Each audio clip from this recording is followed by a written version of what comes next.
Louis Armstrong has a song that says, make someone happy. And if you make that someone happy, you're happy too.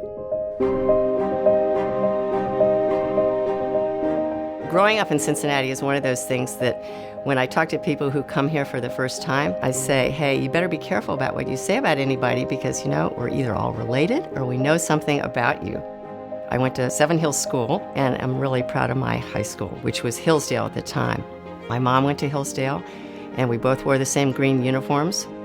My father was in politics, and so early on it was all about community service and public service. And then my stepfather was also in community service. So if you grow up around the dining room table and you hear all the talk about giving back, making a difference, volunteering, being on boards, it has to rub off. I guess I was a bossy little girl. My first business was when I was 11 years old, and I wanted to play with the neighborhood kids, but they were all 5 and 6, and I thought, well, I'll just have a little play school. I helped organize some playing and crafts, gave them lunch, and they went home. But the best part was I made $600. So in high school, I enjoyed cooking, and I thought, well, I can do this for other people. So I had a little part-time catering business. And, I'd clear a couple $1,000s in the summers, and I really liked that. So I went off to Wheaton College in Norton, Massachusetts, and decided to major in art history because you get to go to Boston to do papers. So there was this Papagallo shop on Newberry Street that I frequented every time I went to Boston, loving the product. When I graduated from college in 3 years, I asked my real father if I could have a little loan to start the Papagallo shop. And unfortunately, he said, I'm sorry, I didn't send you to college to sell shoes. Why don't you go back to Cincinnati, join the junior league, and have babies?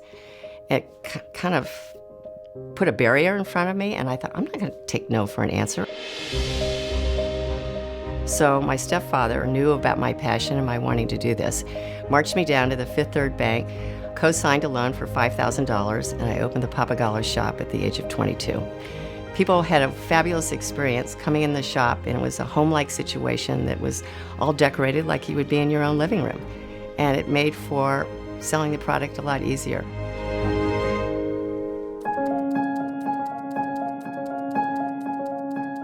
Well, there were 48 of us, and I thought, well, I know Cincinnati. I grew up here. I know all these people. Well, I walked into a room of 48 people. I knew one person.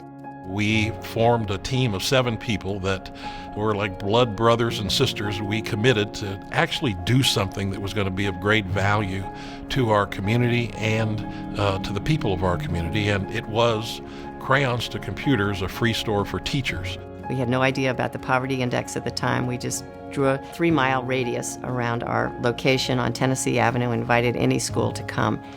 And teachers came twice a week to take our products, and they were just happy as campers. There are Crayons to Computers that have been formed all over the country because of what Cincinnati did and because Shannon drove this. She worked for $1 a year and committed to making sure that the values of what we wanted to put forth were executed effectively. I'm proud that I was able to give away $100 million from Crayons to Computers when I was there. And we were able to replicate the program in 42 cities and engage a whole population of inmates in state prisons south of Columbus, Ohio.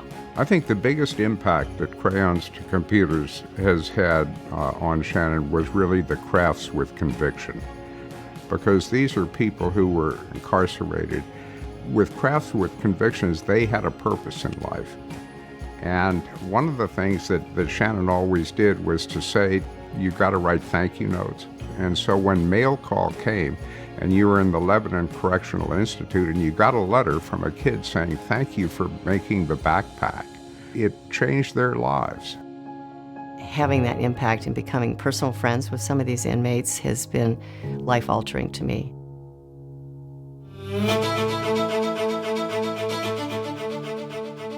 Lee and I had one of our forever fireside chats, and he said what fun it would be if we had a fine arts sampler weekend, because so many people could then come and sample all the different arts. So we sort of invented that, and I think it took off, and it's been going ever since. Her drive is really based on her desire to contribute in an effective way to our community.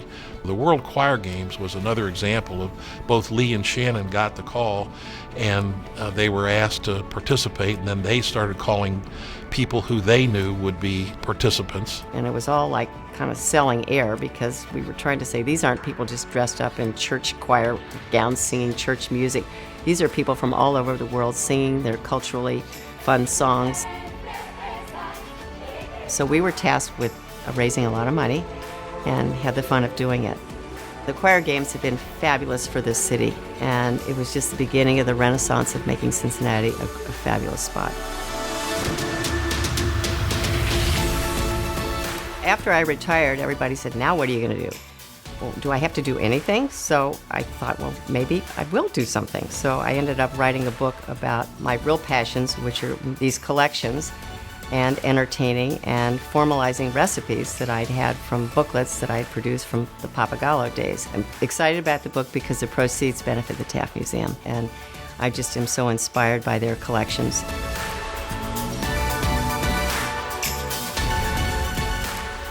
Being a mother is just the best thing that you can ever be. And it was tough early on with balance, but my children were very cute about supporting me in my actual roles. But I am so proud of them. Both of them are grown, love their spouses, and very proud of our 3 grandchildren.